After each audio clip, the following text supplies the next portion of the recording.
Hey everybody, Tom and Amy here from Whistle Thicket.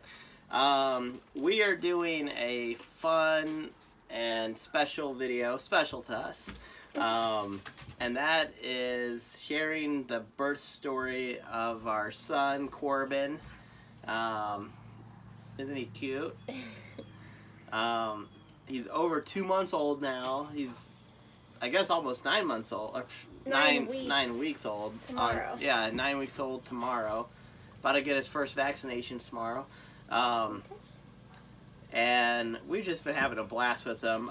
He's made a couple appearances in a few videos, but this is our first introduction of Corbin to our YouTube channel. And we had a pretty interesting birth story. We sure did. That we're going to share with you.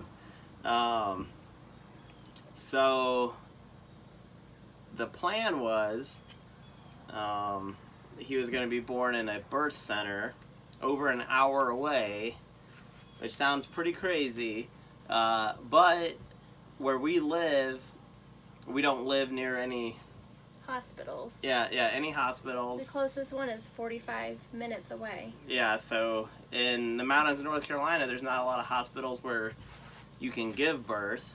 And I really didn't want to give birth in a hospital for my own personal reasons, but even more so now that the COVID-19 is a factor. I really wanted to have a water birth with this delivery. But the story happened. I mean, you can plan a birth all you want, but really it's gonna go down how it goes down, and it really did. So I went 4 days past my due date, which any women out there know who've gone through that knows it's pretty miserable at that point, and you're just kind of ready to be done and meet your baby. And I was. And let's see, it was 4 days past my due date. The day had come and gone. Tom and I were already in bed for the night. He had just messaged his family who live in St. Louis. You know, they would kind of text us each night to see if there were any signs of the baby coming, and once again we had to say no signs.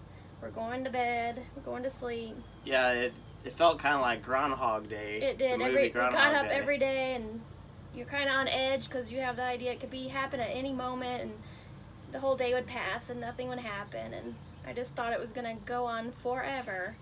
So that night we had told his family no signs, and I had rolled over. Also at 8:45, I sent my mom and sisters a Facebook message trying to be proactive because I know they were going to ask anyways. At 8:45, I sent them a Facebook message saying, no baby, Good night. Yeah, it's like, we're going to bed. Good night, basically. And so I rolled over in bed, and while I was doing so, I had like one of your typical Braxton Hicks contractions, which is no big deal, it's just a tightening.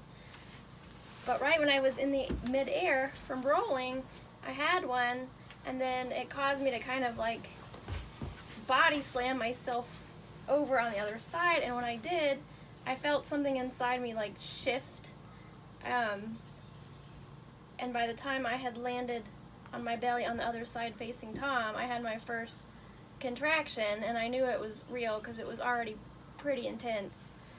And so we were excited, we got things in gear. I felt like I needed to use the bathroom. Well, and I think what you said too, you rolled over, and we have a log of all the times, and that was at 9:51 is when when she rolled over, and right, you said you felt a pop? Yes, I felt a pop. Like I felt like I had just exploded the baby or something. I don't know. So I'm like, take me to the bathroom.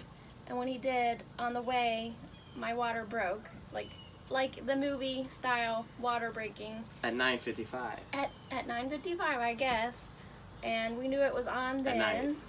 So Tom Well, Tom gets on the phone with the midwife. so Amy and I were there, and our daughter Rowan, who's 12, Yes, and we were there, hon. well, yeah, duh. But yeah, I just telling who else was there.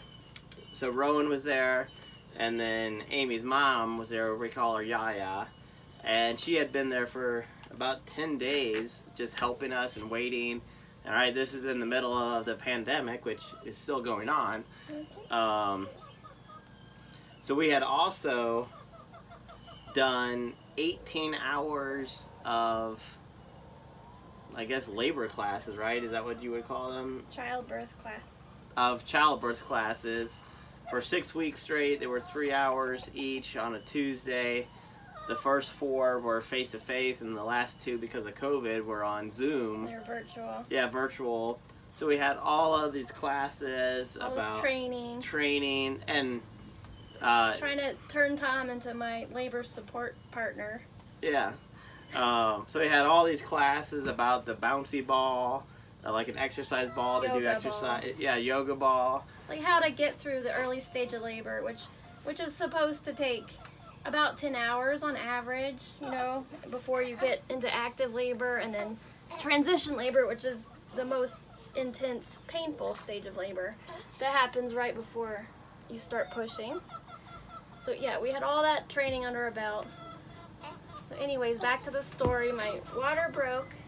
We got my mom up and my daughter Rowan up, and we started to make way to the car to leave and start our journey, which was again over an hour to the midwife.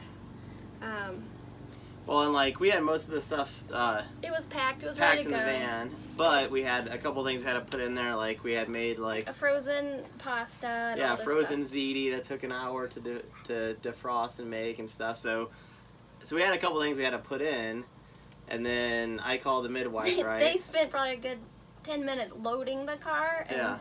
And they're like, okay, Amy, it's time to get in the car. And I get in the car, and I kind of have this vision or premonition, I don't know, of myself giving birth in that car.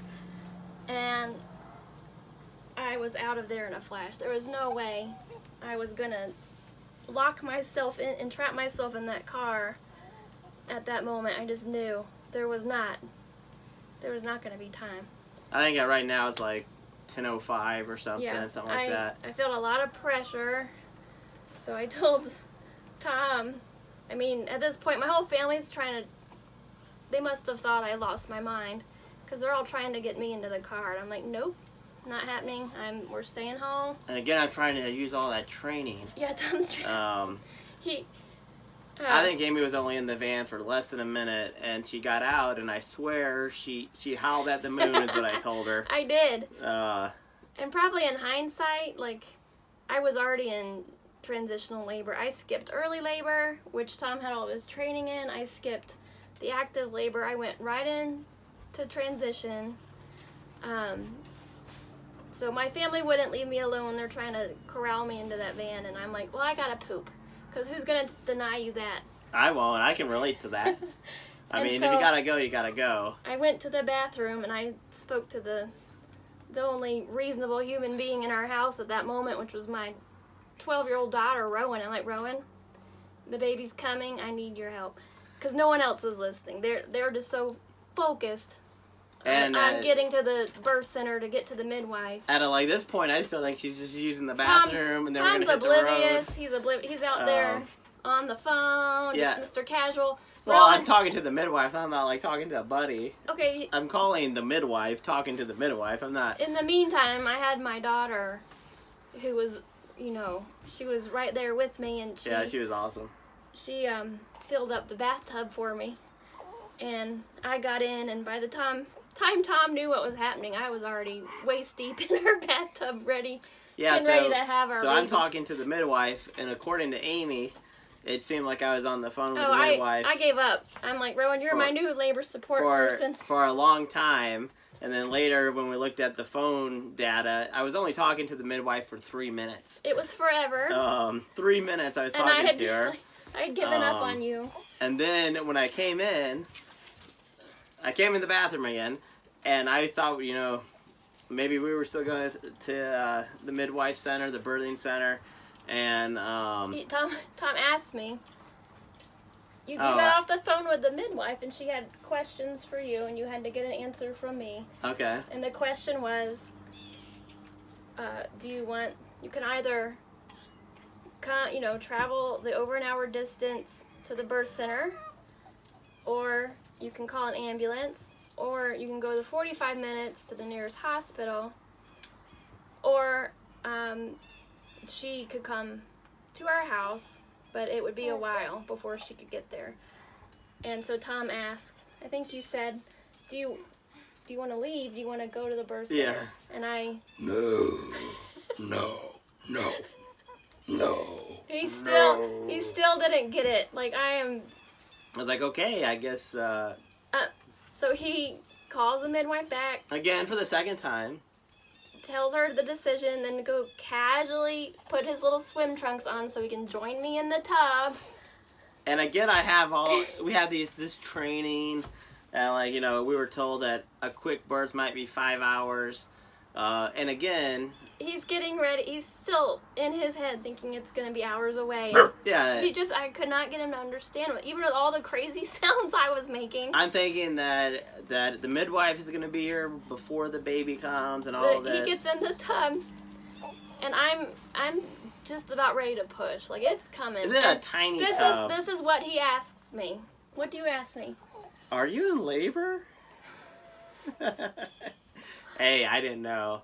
And then what do you ask me? I don't remember. Oh, I was trying to use my training, and I swear this class we took was great. We had an awesome teacher, and a lot of the class, or at least like an hour of every 3 hours, seemed like we were doing exercises on a yoga ball. And so what did you ask me? I asked if you wanted to get on the yoga ball to do some... You wanted me to get out of my bathtub. I wanted to use my training. And onto a yoga, and what did I say? I don't remember exactly. Well, I said no. In so many words. And then... It's coming. Like, I start pushing. I'm like, I have to push. And Tom's like, oh, no, you're not supposed to push. I'm like, I can't help it. I'm pushing. Well, so, and I guess for some perspective, Amy had only been in the tub for about 5 minutes. I think I got in the tub at, like, 10:15, 10:12, something like that. And then I realized, okay, this baby is being born at home, unexpected home birth. I still don't think you wrapped your head around No, that I didn't. yet. I don't think he wrapped his head around the fact the baby was coming until he could see the head of the baby. That's when he finally got on the same page. And it was great. We had Amy's mom there, who is a nurse. And Rowan, our daughter, was just amazing. So there we are. We're in the tub. I'm in my swim trunks. I'm sitting behind Amy. I tell you I need to push, and you said because of the training that no, you shouldn't push, you should wait. And I'm like, well, let's push. It's happening. Like, my body's pushing anyway. And I push one good time, and how graphic do we need to get? His head comes out. Well, no. So, first I was able. I think when I realized that this boy was coming, and he was coming now, was I could feel his head. And I was like, okay, this is happening. Born in the bathtub. Just got real. The one smart thing I did, which his head came out and it just stayed. Well, even before that though, there was water in the tub, but I made sure we filled the water up even higher. So right with a water birth, you want the baby born into the water, not go out. Mom through the air and then into the water. But they need to stay submerged because the first breath of air, like they can breathe in water. They've been doing it, the entire time they're in your belly. They're breathing in amniotic fluid. But if he comes out and breathes H2O, oxygen, sorry. Well, yeah, if he breathes air and then goes into the then water, he'll he could aspirate drown, just like right? Or all of us. aspirate. Right. So that's the one good thing I definitely remember from the training, which it wasn't a home birth course. It was things your spouse can do to help you at the Just birthing be a labor center, you know. support. Yeah, labor Enough about support. the class. Okay. We're talking about the birth that you keep going back. Okay. So I could feel the head, and Rowan is in front, and I guess she has the full visual of everything that's happening. She's the only one that can really see everything. She's giving us play-by-plays, which we won't get into this. But what you had the first push, and we could see about half of his head. The great thing is, whatever progress I made, that progress sustained. A lot of times when you give birth, you push little, they go back in, you push more, but no, this was really efficient in pushing, I guess.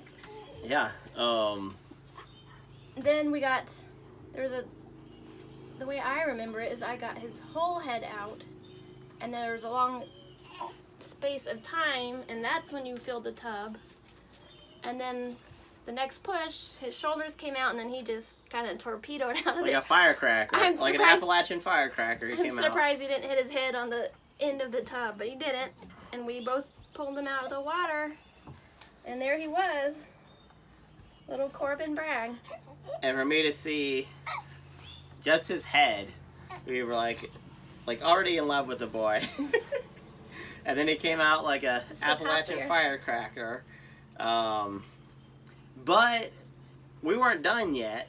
That was at 10:36 he was born, right, hon? Yeah.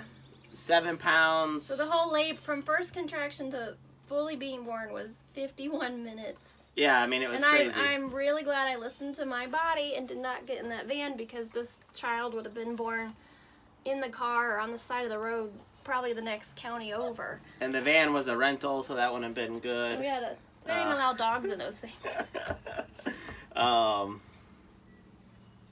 Yeah, so it's 10:36, and we take him out of the tub. Mom holds him first. He looks at Damn Mom. right. Yeah, he looks at Mom. Then he looks at me, and then I swear he looked at his sister and gave his sister a big smile. Not fair. Hi, sister. But again, we're still... Is that true? We're in the tub. This was not planned. She was We didn't have any, supplies or anything really. I mean, basic first aid stuff if we needed. We called the midwife. We're still in the tub. And we let her know that the baby's here. And she's on her way. You missed it. Yeah. But Amy still has to, I guess, deliver the placenta,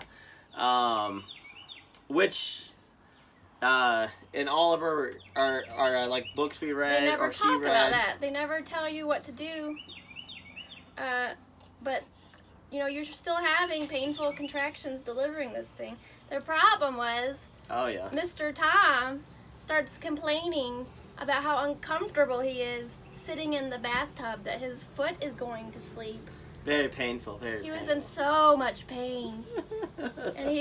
So this problem arose of how to get him out of the bathtub. Well, no. Well. Yes. Okay. Hun, Okay. Okay. Go ahead. I was going to talk about the umbilical cord. that's what I'm saying. Okay. Go ahead. So the baby is still basically attached to me with the umbilical cord. And I wasn't able, you only have about 18 inches of cord, which meant I could not get up with this cord and baby attached to me. And Tom was stuck. So Well, so Rowan had to, for an hour basically, Rowan, who's 12, had to hold her brother over the tub. She was holding over like this because the cord was so short, and Amy had to deliver the placenta, and then I'm behind her. So we were like that for... why he's behind me complaining of his pain. So we're there for an hour basically, and And it's not happening. So, yeah. So we call the midwife again. We ask, can we cut the cord? And she's like, yes. And So she tells us how to do it. We just need something sterile kind of to like tie it off with. And so we used dental floss. And then my mom boiled a pair of just household scissors in a... Craft scissors, right? Yeah, craft scissors. So Tom used the floss and tied off the cord. Well, yeah, so And then Rowan was the one to get to cut the cord. And they were kind of dull scissors, so it took some gnawing. But she cut it, and then the baby was free. Tom was free. I was still stuck in the tub, which everyone kind of left me at that point. I was like, yes, you did. You're all like, baby. And I'm trying to deliver this thing. And as soon as you were able to, so... I delivered it, and that's about when the midwife walked in. I was so relieved. Well, it was 2 minutes after you delivered the placenta, the, I guess, midwife showed up. But I was still stuck there. So she helped me finish, tie loose ends, I guess you can say. And then... Oh, no, it was very good she was there. It was such a relief just to have that confidence that I was okay, the birth went fine, everything was normal. She checked me out, nothing was torn or ripped or anything, and the baby was healthy, and she ended up staying the night because it was late. And it was like past midnight she at that lives point. kind of far away, and over an hour. I couldn't sleep. All I could do was stare at the baby while Tom snored next to me. What was his weight? 7 pounds? He was 7 pounds and 14 ounces. 14 ounces. 7 pounds, 14 ounces. And yeah, we're just happy that he's healthy, and we feel very blessed. Especially in the time of COVID, Corona, pandemic. Yeah, it's been different. Like, it's hard to, like, when you have a baby, you want to kind of take them out and show them off to the world, or have family and friends come get to hold him. We haven't got to do any of that.